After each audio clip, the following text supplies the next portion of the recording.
Hey guys, welcome or welcome back to my channel. I'm Divya Kataria and I got an All India rank of 731 in CLAT and All India rank 47 in ALET 2026. So in this video, I'll be telling you about the whole like how to do CLAT basically. सो इस video में अगर आप पहली बार मतलब आप कहते हैं familiar नहीं हो कि क्या एग्जाम है लाइक फ्लैट में क्या क्या चीज़ें हैं या फिर if even if you are mid in your mid preparation phase this video is the perfect place for you. So let's start. तो सबसे पहले बहुत बेसिक चीज़ों से स्टार्ट करती हूँ कि फ्लैट एक एप्टीट्यूड बेस्ड एग्जाम है. 120 मार्क्स का एग्जाम है. 120 ही इसके अंदर क्वेश्चन आते हैं. ठीक है. एंड लाइक 120 मिनट्स का ही टाइम है. 120 मार्क्स का ही मतलब एक question equals to 1 marks and 0.25 marks की इसमें नेगेटिव मार्किंग है. यानी अगर आप 4 क्वेश्चन गलत करेंगे तब जाके आपका 1 नंबर नेगेटिव होगा. सो ये था बहुत ही बेसिक सी intro about the CLAT exam. And the next thing is इससे हमें प्रेस्टिजियस लॉ कॉलेजेस में एडमिशन मिलता है like starting from the Bangalore then NALSAR West Bengal NLU and मतलब बाकी सारे जितने भी एनएलयूज हैं. एंड एनएलयू दिल्ली के लिए स्पेसिफिकली एलेट एग्जाम है which is all India law entrance test and CLAT is common law admission test. So let's start. सारी बातें करेंगे क्या क्या होता है इस एग्जाम में, how to prepare for it and क्या क्या इसमें चीज़ें हमें करनी होती है.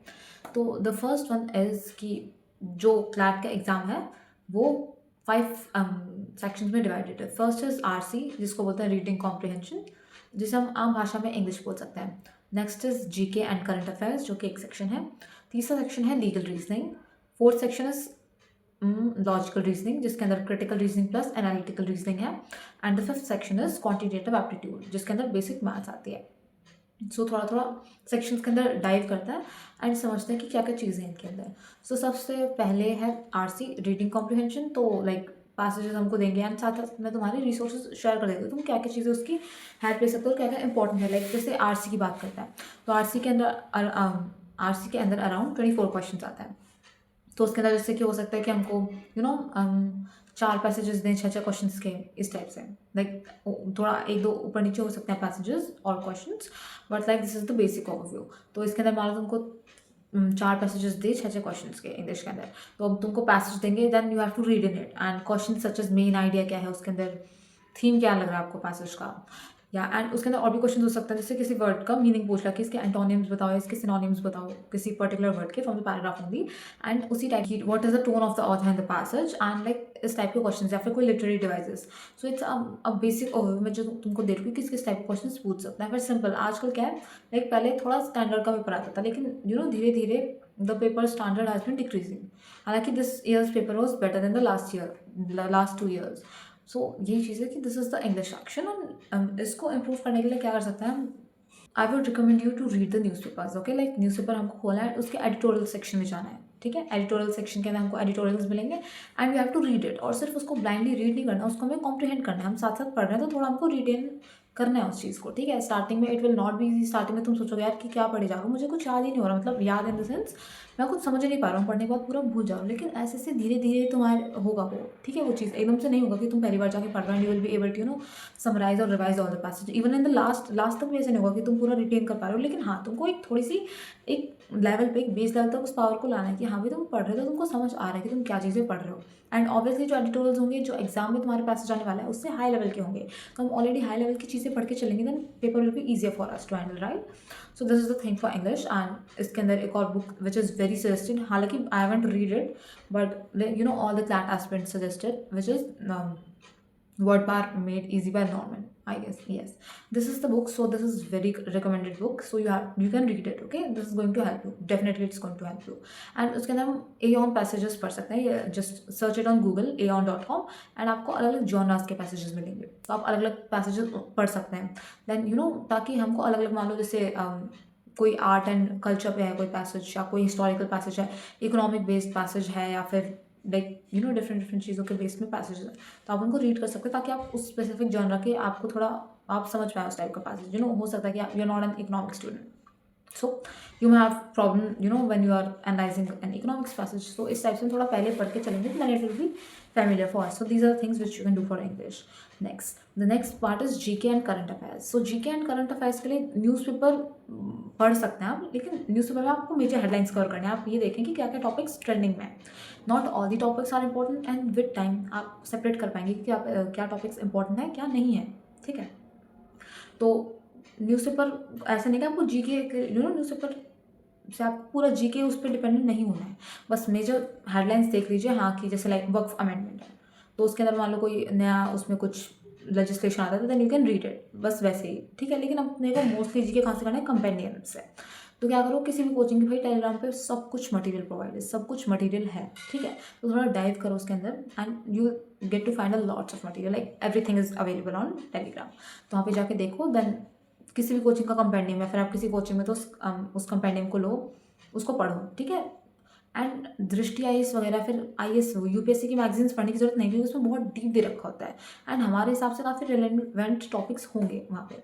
एंड जैसे कि तुम देख रहे होगे लास्ट ईयर 3-4 साल का फ्लैट क्या है, लाइक बहुत ही जो बहुत ही हाईलाइट में टॉपिक्स थे वो क्वेश्चंस आ रहे हैं क्लास में, तो इतना फालतू पढ़ने की जरूरत नहीं है भाई, ठीक है। काफ़ी कोचिंग इंस्टीट्यूट्स में भी देखोगे अपने बस कंपेंडियम को मोटा करने के लिए बहुत ही यूजलेस से टॉपिक्स दे देते हैं।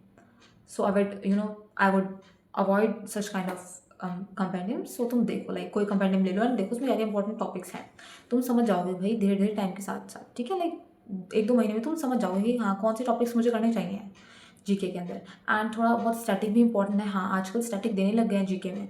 एंड स्टैटिक क्यों नहीं कि कहीं से भी कुछ भी उठा के पूछ लिया। मान लो जैसे कि इस बार क्या था, चेस के ऊपर एक पैसेज आया था फ्लैट के अंदर, तो उन्होंने चेस से रिलेटेड ही पूछा कि भाई चेस कहाँ पे ओरिजिनेट हुआ था and who was the first chess में grandmaster. So this type of questions होते हैं रिलेटेड टू जो फिलहाल में टॉपिक ट्रेंडिंग है उससे रिलेटेड स्टैटिक जीके का। तो इस टाइप से तुम्हें स्टैटिक जीके भी कवर करनी है। उसके लिए तुम थोड़ा बहुत बेसिक स्टैटिक जीके कवर करने के लिए तुम ल्यूसेंट की जीके बुक यूज़ कर सकते हो, हालांकि उसको पूरा नहीं पढ़ना है, तुम देख लेना कि उसमें क्या क्या इंपॉर्टेंट है। नेक्स्ट सेक्शन है, हाँ और इसके अंदर एक और चीज़ कि साथ में एलेट के भी, ताकि तुम्हारे कवर हो जाए, तो तुम वैसे कोई वो लाइक जीके टुडे के पीडीएफ्स आते हैं तो वो भी तुम देख सकते हो बीच बीच में थोड़ा थोड़ा कि हाँ भाई कुछ चीज़ें रहना चाहे तो तुम वहाँ से उसको कवर कर लो। And the next section is legal reasoning. Yes, so legal reasoning पहले तक तो बोलते थे कि no prior legal knowledge is required, but इस साल 1-2 क्वेश्चन आए थे, ठीक है, जिसमें प्रायर लीगल नॉलेज की ज़रूरत थी। तो this is the thing. And अपने को जैसे कोचिंग वगैरह वाले हमको क्या क्या पढ़ाते थे, लाइक टॉर्ट्स, कॉन्स्टिट्यूशनल लॉ वगैरह, आईपीसी, कॉन्ट्रैक्ट्स, ये सब पढ़ लेने से पहले क्या होता है कि तुमने ये सब पढ़ रखा है, तुम इससे फैमिलियर हो, तो ताकि एग्जाम में पैसेज में आ गया क्वेश्चन तो तुमने पहले से पढ़ रखा था, देन यू विल बी जल्दी जल्दी तुम उसको पढ़ पाओगे एग्जाम के अंदर। So this is the main reason कि हम क्यों ये सब पढ़ते हैं लीगल रीजनिंग में। सो या ये सब वैसे तुम यूट्यूब की किसी प्लेलिस्ट से भी कवर कर सकते हो। इट्स नॉट लाइक कि हाँ भाई किसी कोचिंग में एडमिशन लेना उनसे इतना सब डीप में पढ़ना, और इतना डीप में पढ़ने की जरूरत नहीं होती। बाकी कोचिंग के करंट लीगल नॉलेज के यूट्यूब पे भी आ जाते हैं सेशंस करंट लीगल नॉलेज में, लाइक जो अमेंडमेंट्स वगैरह हो रहा है उससे तुम ये सब चीज़ें कवर कर सकते हो, ठीक है। एंड ऐसी कोई स्पेसिफिक बुक मैं रिकमेंड नहीं करूँगी तुमको लीगल रीजनिंग के लिए। नेक्स्ट इज लॉजिकल रीजनिंग, जिसका अंदर आएगा critical reasoning and analytical reasoning. Analytical reasoning में क्या क्या आता है, लाइक सिलॉजिज्म्स हो गए, नंबर सीरीज एंड लाइक मैं हालांकि सब फ्लैट में जैसे मैं AR के तुमको सारे टॉपिक्स मतलब बताने की कोशिश करती हूँ, like sitting arrangement and clocks and calendar, syllogism series, हाँ ये सब चीज़ें हैं, ठीक है। तो ये सब जैसे क्लैट में इस बार वो सिटिंग अरेंजमेंट का आई नॉट शायद सिटिंग याद भी नहीं मुझे, हाँ लेकिन अब इस साल उन्होंने 75% LR का पार्ट एनालिटिकल रीजनिंग से दिया था, यानी analytical reasoning is also important and साथ में critical reasoning. So critical reasoning हालांकि इतनी कोई बहुत टफ नहीं आती कि तुमको GMAT के लेवल का सॉल्व करना पड़े, लेकिन हाँ तुम कर लो अपना बेटर, हम अच्छी प्रिपरेशन करके चलते हैं। So we might get A's और अदर्स, तो ठीक है।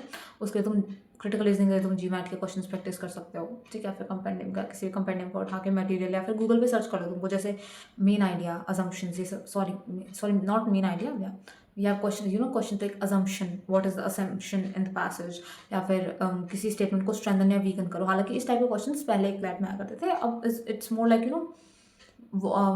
लाइक पैसेज बेस्ड हो गए क्रिटिकल के आजकल जो फ्लैट का पैटर्न चल रहा है, लेकिन हम अच्छे से प्रिपेयर करके चलेंगे। सो ठीक है, सब हमको टॉपिक्स कवर करने हैं, स्ट्रेंथन, वीकेंड, पैराडॉक्स वगैरह वो सब हमको पढ़ना है, ठीक है। यूं नहीं कि पूरे इररेलेवेंट हो चुके हैं ये टॉपिक्स, बट हाँ इनका वेटेज थोड़ा कम हो गया है, बट ठीक है इन सबको हमको कवर करके चलना है। The next question and for analytical reasoning I would refer MK Pandey की एनालिटिकल रीजनिंग की बुक, उसके अंदर सारे क्वेश्चन होते हैं, यू कैन सॉल्व इट आराम से। एंड वर्बल रीजनिंग के लिए you can use RS Agarwal, ये दोनों बुक्स मैंने पर्सनली यूज़ किए हैं, so that's I am suggesting it to you guys.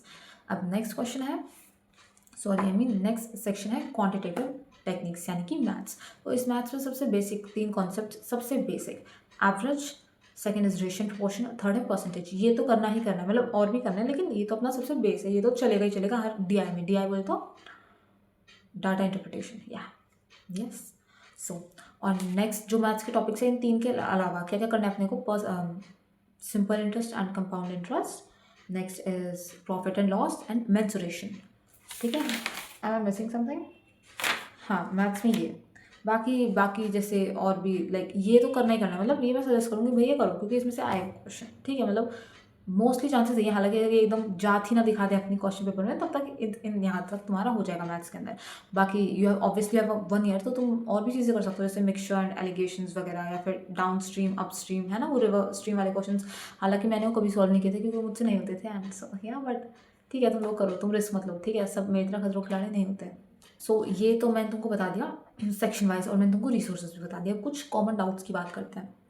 So the first question is कि इज कोचिंग में एडमिशन, कोचिंग में एनरोल करना इज़ इम्पॉर्टेंट। ठीक है, इंपॉर्टेंट ऐसे कुछ नहीं भाई, क्योंकि लाइक मैंने मैं अपनी जर्नी की बात करती हूँ। लाइक मार्च में मेरे एग्जाम्स खत्म हुए थे, 1 अप्रैल को मेरा एग्जाम खत्म हुआ था।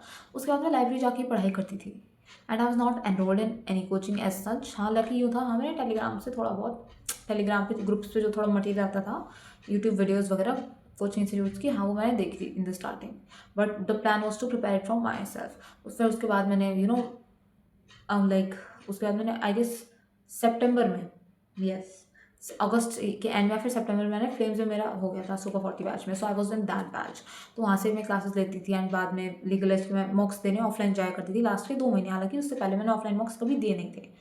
तो हाँ, ज़रूरी नहीं है एकदम कि तुमको जाना ही जाना है, बट ठीक है, तुम अपना देखो कि तुम्हारे क्या क्या प्रेफरेंसेस हैं। तुम अपने आप को उस कंडीशन में ढाल पाओगे। मान लो अगर तुमने ड्रॉप ले रखा है, नहीं भी नहीं ले रखा, तो तुम ये देखो कि मैं कर पाऊंगा ये चीज़। क्योंकि लोगों क्या होता है, इन्वॉल्वमेंट होता है कि हाँ, जब तक मैं अपने साथ के, जैसे मेरे फ्लैट वाले साथ के बच्चे नहीं हैं, तो मैं उनके बीच मतलब उनके बिना मैं नहीं पढ़ पाऊंगा। कई बच्चों का ये भी होता है, तो तुम देखो कि तुम कर लोगे क्या, लाइक ऑनलाइन ये सब करके, या फिर हालांकि मटेरियल तो सारा यूट्यूब में अवेलेबल है, तो तुम देखो कि तुम्हारे क्या क्या नीड्स हैं, क्या क्या प्रेफरेंसेज हैं। ठीक है, सो ये हो गई कोचिंग की बात। नेक्स्ट क्वेश्चन है कि हाँ, एक बहुत इंपॉर्टेंट पॉइंट, मॉक्स देना।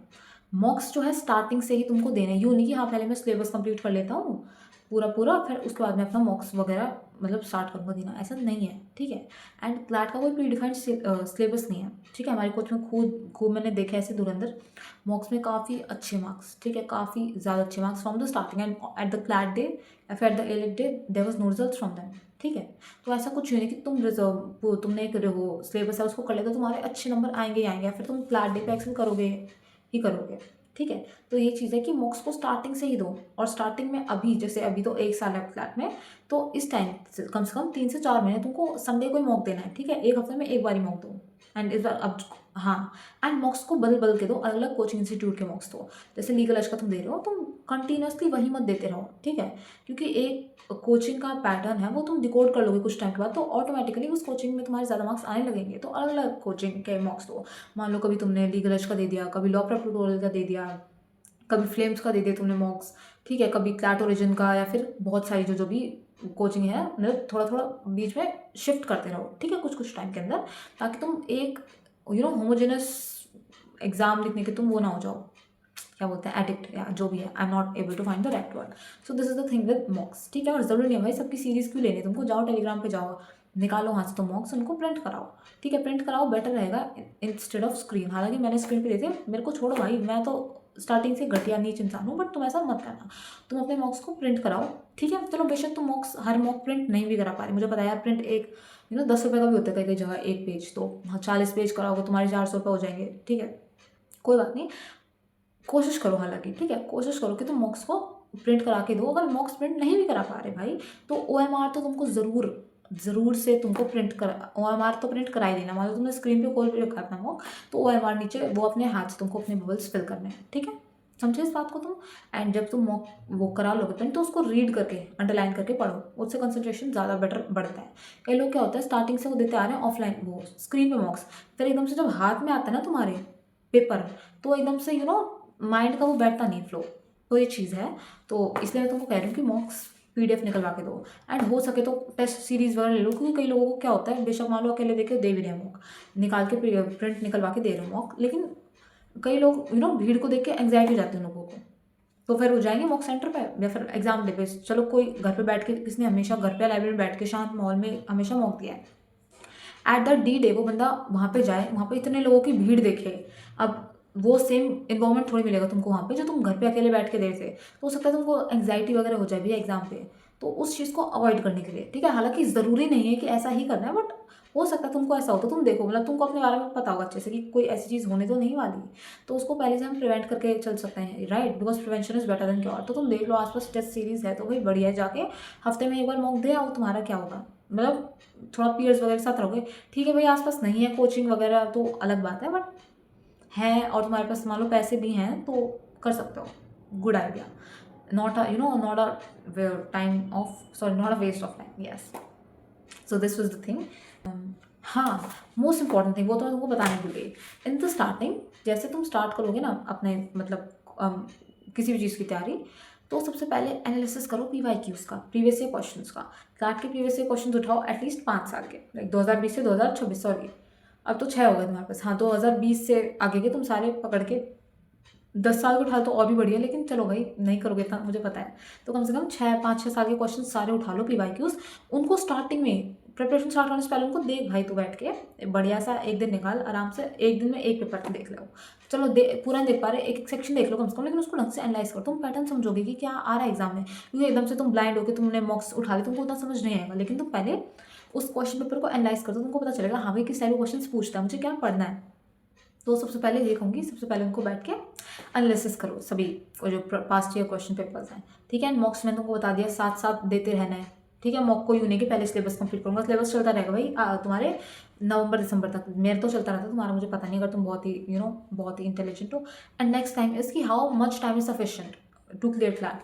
वैसे कोई एक डिफाइंड वेल डिफाइंड कोई फ्रेम नहीं है, ठीक है। करने वाले जो है वो 3-4 महीनों में भी कर जाएंगे, और 2 साल भी बच्चे कोचिंग ले रहे हैं उनसे भी नहीं हो रहा, ठीक है। जैसे मैंने अप्रैल से प्रिपरेशन स्टार्ट की थी, तो मेरा क्या है कितने महीने हो गए थे मेरे को, 8 महीने, यस 8 महीने मैंने प्रिपरेशन की थी। एंड हाँ लकी ठीक है, इतना अच्छा रिजल्ट नहीं था मेरा क्लैट का, बट एलर्ट का बढ़िया था मेरा 47, ठीक है। तो हाँ, और हाँ तो ये चीज़ है कि भाई तुम सोचो ना, और अभी तो हमारे पास 1 साल है वैसे भी, अगर तुम अभी ये वीडियो देख रहे हो तो टाइम की तो कोई दिक्कत है नहीं, तो ये तो पूछना मत दीदी अब स्टार्ट करूँगा, मैंने तो 2 साल प्रिपरेशन की नहीं तो मेरा हो जाएगा नहीं होगा, सब होएगा भाई। तुम मेहनत करो, अपने पर विश्वास रखो, अपनी मेहनत पे विश्वास रखो, and true to yourself. और ज़रूरी नहीं कि तुमको बैठ के 9-10 घंटे पढ़ने हैं, मैं तो नहीं पढ़ती थी। मैं सच बताऊँ तो हाँ यूँ है, जैसे स्टार्टिंग में जुलाई अगस्त के राउंड में 5-6-7 घंटे पढ़ती होंगी, एंड तक आते आते वो 4 से 5 घंटे भी हो गया था। बट अपने को मेन बात है प्रोडक्टिव रहना है, ठीक है। एंड स्कूल गोइंग स्टूडेंट्स जो है उनके लिए भी ऐसी कोई बात नहीं, 3-4 घंटे भी दे दोगे तो उसमें भी तुम्हारा हो जाएगा। तो ऐसा कुछ नहीं है कि हाँ 9-10 घंटे में पढ़ूंगा बैठ के तभी होगा वो, ऐसा कुछ नहीं है, ठीक है। क्लैट तुमको एग्जाम डे पे जाओगे तो तुम्हारा पूछेगा नहीं कोई क्लैट तुमसे कि हाँ भाई तुमने इतने घंटे पढ़ा था तभी तुम सेलेक्ट हो गए, ऐसी कोई बात नहीं है। एंड तुम्हारे इर्रेस्पेक्टिव ऑफ मॉक स्कोर्स, कितने तुम्हारे मॉक स्कोर आए हो, वो तुमको वहाँ पे जाके ज़रूरी नहीं कि तुम क्लैट में भी वैसे परफॉर्म करोगे। हो सकता है तुम्हारे बहुत नीच घटिया मार्क्स सारे मॉक्स में, तुम उस डे पे एक्सेल कर जाओ, और हो सकता है तुम बहुत ही धुरंधर हो अपने कोचिंग के मॉक्स के, लेकिन उस दिन जाके तुम सब वहाँ पे फकअप कर दो। So this is the thing. And next thing is sectional test, yes. Sectional test अपने को देने कब, क्योंकि अब देखो हफ्ते में एक बार तुम मॉक दोगे तो बीच में जो खाली टाइम रहेगा इसमें हमको सेक्शनल टेस्ट देना है, ठीक है। सेक्शनल टेस्ट मतलब इंग्लिश का उठाया हमने एक सेक्शन का, उसको बैठ के टाइमर लगाओ, जैसे 24 क्वेश्चन है, 25 मिनट का टाइमर लगा लो, ठीक है। ट्राई करो कि उसको 22 मिनट या फिर 23 मिनट में कंप्लीट करो, बट इस टाइप से टाइमर लगा के इंग्लिश के उसको सॉल्व करो, then you have to analyse it, ठीक है। क्योंकि रोज उसको मॉक दोगे तो तुम उससे कुछ नया नहीं सीखोगे, तो इसलिए सेक्शनल बहुत इंपॉर्टेंट है। जैसे अभी स्टार्टिंग में तो तुम एक सेक्शन दे सकते हो, ठीक है, या फिर जैसे एक दिन में 2 सेक्शंस दे दो, ठीक है। यूँ है सेक्शन दोगे तो यूँ जैसे यूँ करना, जैसे मान लो इंग्लिश और जीके का, जीके तो हालांकि अपने को रोज़ ही पढ़ना है, तो जीके तो या क्या बच्चा RC CR और लीगल एंड क्यूटी, हाँ तो यूँ कर सकते हो कि इंग्लिश और RC और CR को अलग अलग दिन रखना, क्योंकि ये ज़्यादातर रीडिंग बेस्ड है, ठीक है। RC and CR, and RC CR के साथ तुम एक जैसे RC के साथ मान लो तुमने लीगल कर लिया, या RC के साथ तुमने क्यूटी कर लिया, ठीक है। तो इस टाइप से RC CR को अलग अलग दिन रखना, साथ में मत रखना, एंड उनके साथ में लीगल क्यूटी तुम शिफ्ट कर सकते हो, इस टाइप से तुम करने हैं सेक्शनल टेस्ट। एंड लाइक हाँ ये लास्ट पॉइंट है, मेंटेन अ मॉक डायरी, ठीक है, मॉक डायरी बहुत बनाना इंपॉर्टेंट है। मॉक दे के आओगे तो जब तुम उसको एनालाइज करना है बैठ के बढ़िया तरीके से, तो सिर्फ अपने रॉन्ग क्वेश्चंस नहीं देखने, क्योंकि उसमें ऐसे भी क्वेश्चंस होंगे जो तुमने तुक्का लगा के मार्क किए थे लेकिन वो सही निकल गए, तो उनको अपने को देखना है कि हाँ भाई क्या रीज़न था उनके पीछे।